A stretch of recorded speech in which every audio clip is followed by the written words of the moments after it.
So, Chris Bulado with the ayun, magandang pitch. And inabot pa. We will Antonio for the no fears now. Face your fears, live your dreams. Ayan, building. Asaytono. Ito si Asaytono, partner, has been burning, red hot. Uy, nandito naman si Rufa May Quinto.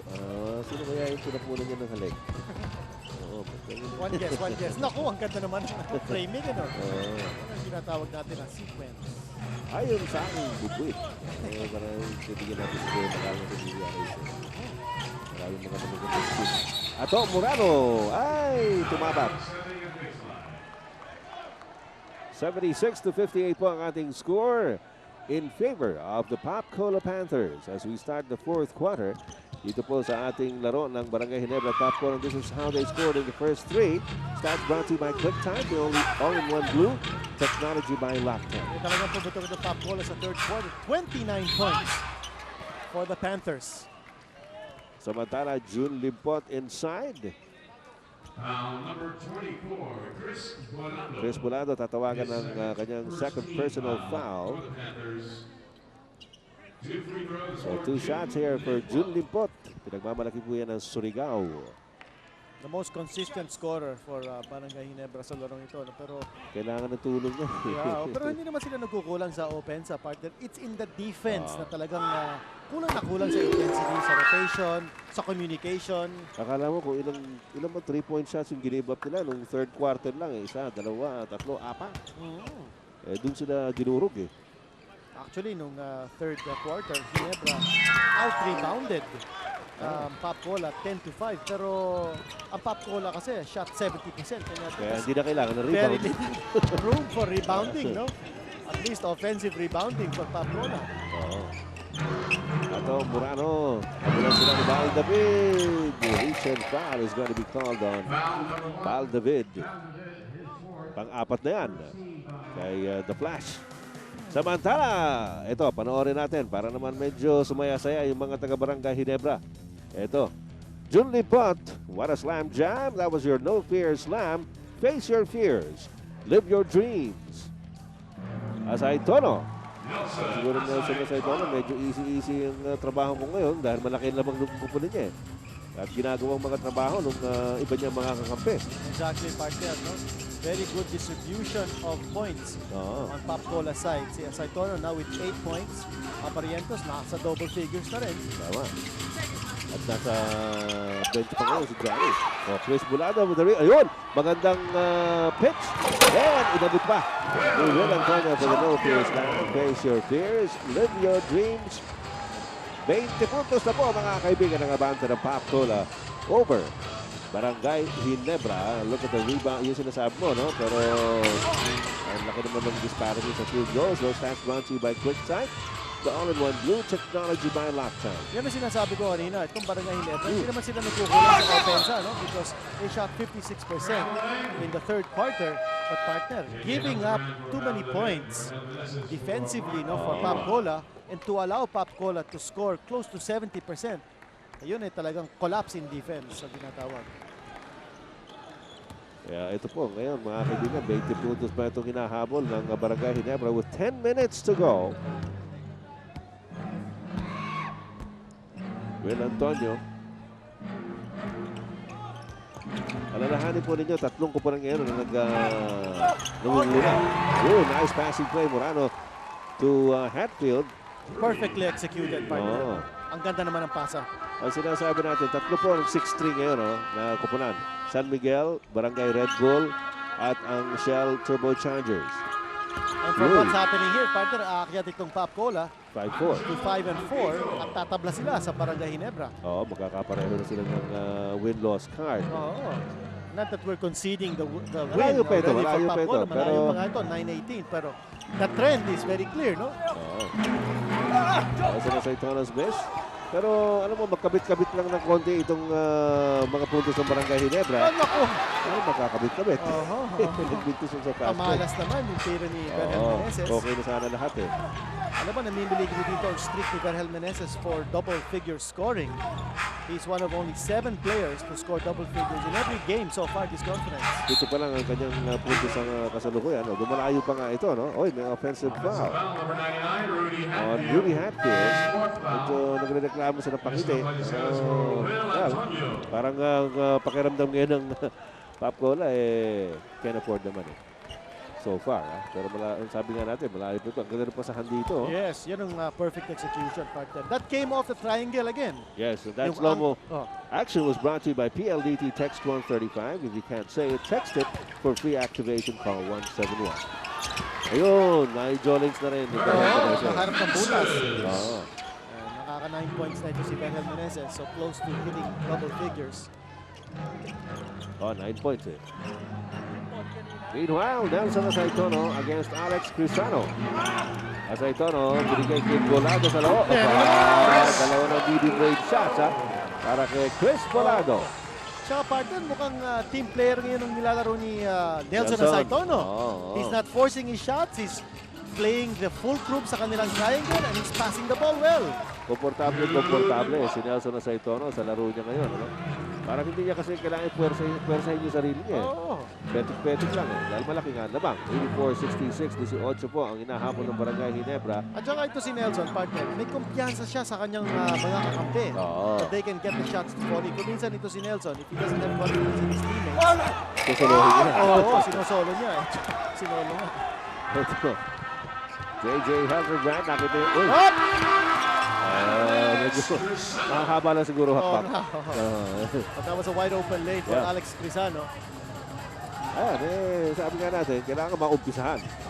Ngayon, yung depensa nila, tingnan natin kung medyo madadagdagan ng konting anghang. Estong Ballesteros, banggaan sila dalawa ni Berhel Meneses at tatawagan ng foul. Si Berhel Meneses, second personal on the aerial Voyager. Samantala, 7 minutes and 15 seconds remaining in the game. The lead is 16 para sa Pop Cola Panthers. We have this timeout.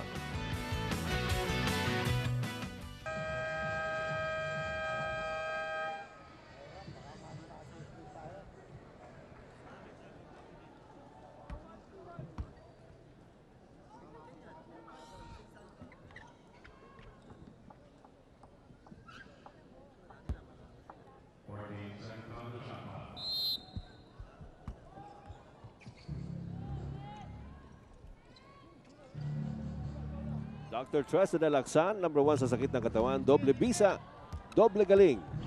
Estong Ballesteros, one-hander is too strong and Meneses has the rebound para sa Barangay Ginebra. Naghahabol pa rin ang Barangay Ginebra inside, intended for June Limpot. Ball's knocked away. It'll stay dito po sa hanay ng Barangay Ginebra. Ed, si Rudy Hatfield is sitting on the bench for personal fouls. At ito, pagkakataon na ng Barangay Ginebra to inch closer. Mintis na naman, medyo kumukonti ang oras, 6 minutes and 44 seconds to go. Paul Chino has it. 16 puntos pa ito hinahabol ng Barangay Ginebra. Hugo misses. Crisano. Ito si Helderbrand. Pero nandiyan si Murano. Inabot kay Crisano. Leon. Para kay Alex Crisano. Ganda pa yata kung pwede pa ito, Yes, pwede pa ito. 14 na lang yan. At binalik na kagad ni Coach Chot Reyes si Rudy Hatfield. Pati si Barrientos. Papasok na in the next dead ball situation. Rudy naghihintay sa loob. Decides. Mabigat yun, partner. That's a big shot. That's Nelson. That's a PLDT long distance shot. Hindi yata. Diba? Just a two-pointer. Okay. So, 2 points lang. Helderbrand from the side. Wala. Samantala, meron pa tayong 5 minutes and 44 seconds remaining. 16 puntos. Ang lamang ng Pop Cola, nasa kanila ang bola. Nice give and go. Estong Ballesteros from Port Junior. Excellent pass, partner, coming again from the triangle formation sa kanilang low post. looking for the cutter. Ang option ng low post man, partner, to pass to the cutter or to kick out to the spot up shooter. At samantala, kinito yung ilan sa mga napakaraming tao narito ngayon sa Phil Sports Arena. Medyo dadahan-dahan ng lumalabas. Dahil hindi na ituloy ng Barangay Ginebra. Kanina, ibinabanan nila sa 14. Ngayon, balik na naman sa 16. At hindi na pumasok yung tira ni Alex Crisano. Nelson Asaitono, they've got time on their hands. Alex Crisano gives up the foul. Foul number 43, Alex Crisano. Well, in this game, partner, hindi gumana yung outside shooting ng Barangay Ginebra. That's very, very obvious. Gumana naman yung sa Papola. Exactly. And not only that, natulungan din by the fact that Papola committed way below its usual rate of turnovers. Oh. Yung depensa ng Barangay Ginebra, medyo kumulapso. Hindi naging consistent here in this game. And etong Barangay Ginebra actually has leaned on its defense to win games. No? It's 5 wins. They forced an average of 69 points a game on their opponents. Lamang. Ito, magdulo 20 rito eh. May 4 minutes pa. So this was really a total collapse of the defense. Barangay Ginebra. Nice. Commissioner June Bernardino, as usual, keeping tabs on what's happening here. Actually, maganda umpisa nitong larong ito, ganito eh. Although, yun nga, hindi naman yung umpisa dahil 11-0 kagad ang Papola doon eh. Pero nung humabol ang Barangay Ginebra, nagdikdikan sila. Nakabalik agad eh. Oo. Ito, there's a block. A super blue kasi tapal there by Ponce Villo on J.J. Helterbrand. 4 minutes and 43 seconds remaining dito po sa ating laro ng Barangay Ginebra at ang Papola ng mga Papola ng 20 na naman. 90-70. Timeout by Coach Alan Kaidik.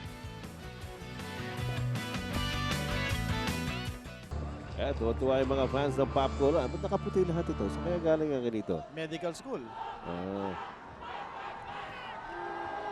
Okay, Samantala, 4 minutes and 43 seconds remaining in the fourth and final period. 20-point lead by Barangay Ginebra. Mark Caguia using the baseline.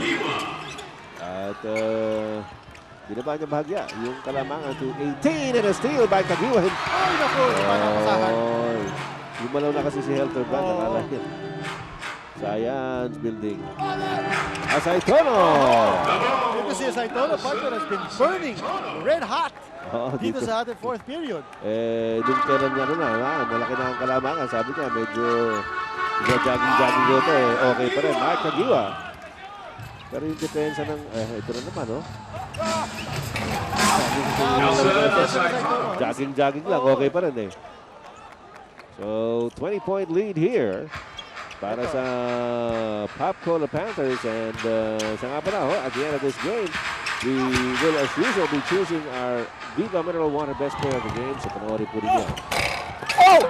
Upfield. Wala. Ito si Berhel. Ito, this game is wide open, partner. Oo. The way it is being played. As I told you, with 10 points on the fourth period. Of course, yung 10 points na yan, medyo pang-lutsin na lang yan, no? Oo. Shock absorber yan. Ang Papola dito sa fourth quarter. Kasi third quarter pa lamang, they broke this game wide open. Johnny. Tumakbo na. Tumakbo ba si Hatfield? Kala mo sila naghahabol eh. Lumalaban for those offensive rebounds. At saka hinayang na hinayang siya, hindi niya nakuha. Press ni Berhel, wala. Ito si Meneses, hindi pa nagdo-double figures ha. Kanina pa yung 9 points na yan. Sabi mo nga, sayang yung kanyang streak, ano? Parating double figures on offense. Konti na lang sila in this particular conference. Pipito na lang. Hinabol pa ni Berhel yung tira ni Ponsuino. Tatawagin siya ng foul and he'll send Ponsuino to the line. Samantala, we'd like to present to you our close-up confident smile of the night. You too can have strong, shiny white teeth. Put that dazzling close-up smile with Close-Up. For strong, shiny white teeth, freshest fresh breath, that's Close-Up Confidence. At yan po si Maricel Reyes. 2 minutes 44 seconds remaining at mukhang ipapasok ni Coach Chuck Reyes yung kanyang mga, ilan sa kanyang mga bench players, no? Shock troopers niya, ha? Si Mon Jose at si Arnold Gamboa. Pati na rin si Coach Alan Gaidic. And this game is over. Marlon Vasco for Si Marlon Basco at si Banjo Calpito, si Merwin Castelo. Papasok yan para sa Barangay Ginebra. Alan Gamboa for Daniel Vientos. Yan, si Arnold Gamboa. Kapalitan si Johnny.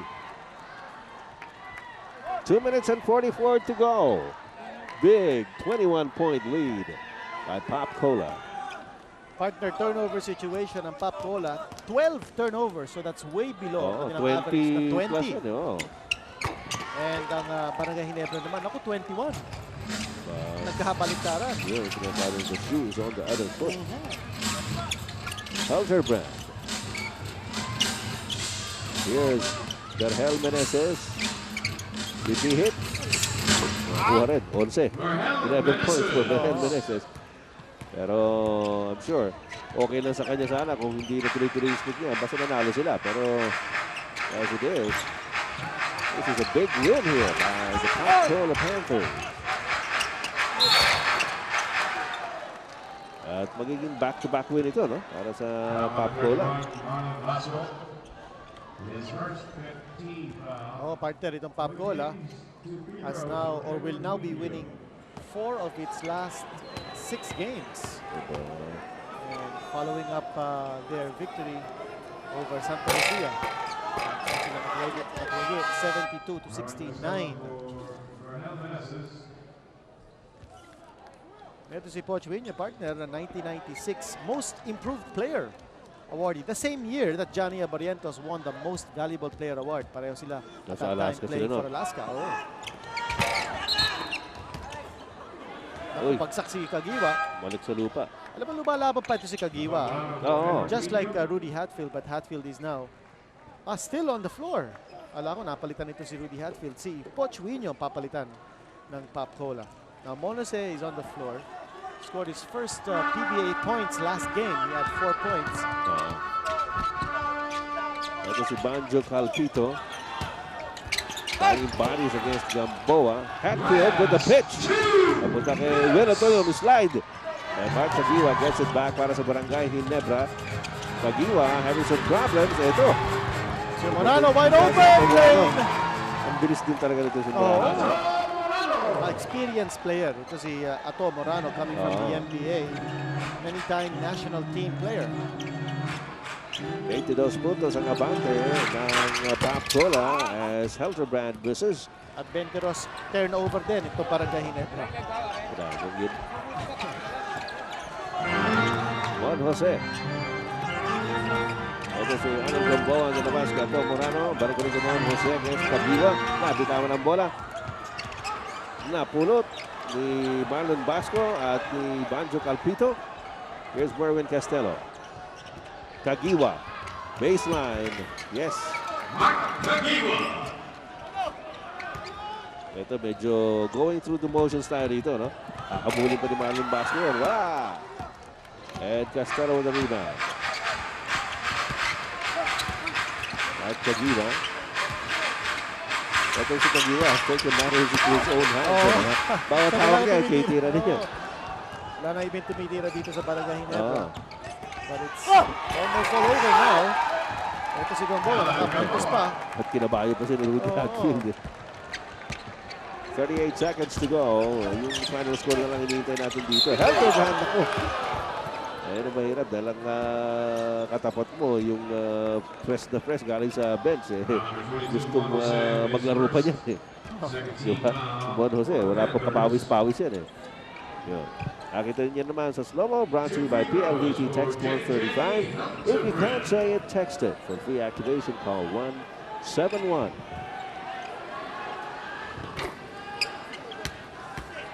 Helterbrand at the line, gave it a good go. Pero sabi nga ni Quinito, nag-collapse yung depensa. They allowed Pop Cola to go and do its own thing. Lalo-lalo na dito sa second half. Inbound violation on the Panthers. Ano yun? Inbound violation, ano? Oo, partner. Medyo ito si Rudy Hatfield, enthusiastic in pitching that outlet. Wala niya, hindi na nakatingin yung referee. Aba, at pa na tayo mga si Coach Alan Kaidik with 34.5 seconds left and a 20-point lead by Pop Cola. We'll be right back. 34.5 segundos ang nalalabi po sa ating laro ng Barangay Ginebra. At the Pop Cola, 20 puntos ang lamang ng Pop Cola Panthers. Magandang gabi muli. Ed Pixon po naman kasama si Kinito Henson para sa Viva Vintage Television. Last 34.5 seconds of this ball game. At monumental collapse, no, on the part of Barangay Ginebra. Ito medyo gusto makuha ni Coach Alan Kaidik itong yung play na yun. Kaya time out niya. Oo. At bumunga naman. Banjo Calpito with a close range shot. So ito. Rudy Hatfield, top of the key. Oy, there's a steal by Helterbrand. Hatfield nandun sa ilalim pero basket missing. Kagiwa. Tignan natin who will have the last say in this game. Juan Jose gusto na play pero nagpupunta na si Alan Kaidik sa midcourt para congratulations Shot Reyes. Pop Cola Panthers with a big win over the Barangay Ginebra Kings to the tune of 184. Yan po pagkakapanalo ng panglimang laro na panalo ng Pop Cola. They go to 5-4. Tabla na sila ng Barangay Ginebra. Pareho silang 5-4. At yung pagkatalo ng San Miguel kanina sa Shell Velocity, partner, really jumbles up the standings ngayon. Kapit-kapit na lahat ng mga team. Dikit-dikit po dito sa itaas. At actually, dikit-dikit din sa baba. Sa baba ka din. Sa baba, hindi rin nakakalayo eh. So, yan. At malayo Very rin. interesting, ha? Yeah, 14-game schedule dito sa ating eliminations per team, no? Kanya itong Santa Lucia 2-6 still has a chance to move on. May pag-asa pa yan. Samantala, mga kaibigan ng ating Viva Mineral Water Best Player of the Game. Walang ibang kundi si Estong Ballesteros. Ayong gabi mo diha. Tong. Congratulations, Tong. Ayan, ang kanyang numbers, no? All-around play, actually, ni Estong Ballesteros mula nung umpisa hanggang doon sa paglabas niya. He started the game, partner, at saka pinoposte ni Ballesteros yung kanyang mga kalaban. He was playing number 2 a lot of the time during the game. Samantala ang ating Super Vulcasil Tapal King of the game. Ito, makikita nyo kung anong ginawa. That's one of 3 shot blocks made by Edward Huino tonight. Dito po sa laro, pero nanalo ang kanyang kupunan na Pop Cola Panthers. Samantala, nais nating anyayahan kayo muli na magsama-sama tayo sa darating na Biyernes. Doon po tayo sa Araneta Coliseum, sa Cubao tayo. Sa Biyernes, unang salpukan, Mobiline versus Tanduay. Mobiline Phone Pals versus the Tanduay Gold Drum Masters. At ang ating second game naman, ito yung sinulat mo sa kolom mo kanina, si Mario. Santa Lucia Realty versus the Pure Foods TJ Hot Dogs. Magagandang labanan din po yan. At alalahanin ninyo, kung estudyante kayo, dala nyo lang yung ID nyo, pwede kayo magdala ng kaibigan na libre. Para buy one, take one. At dito yan sa PhilSports yata. Anyway, pero yung laro sa Araneta sa Biyernes. NBA Game of the Week naman, bukas, alas 5:30 po, papanood ninyo. Minnesota versus San Antonio. Nako, Kevin Garnett versus Tim Duncan. That's the marquee matchup sa larong yan. Alas 5:30 po yan bukas dito sa Viva TV.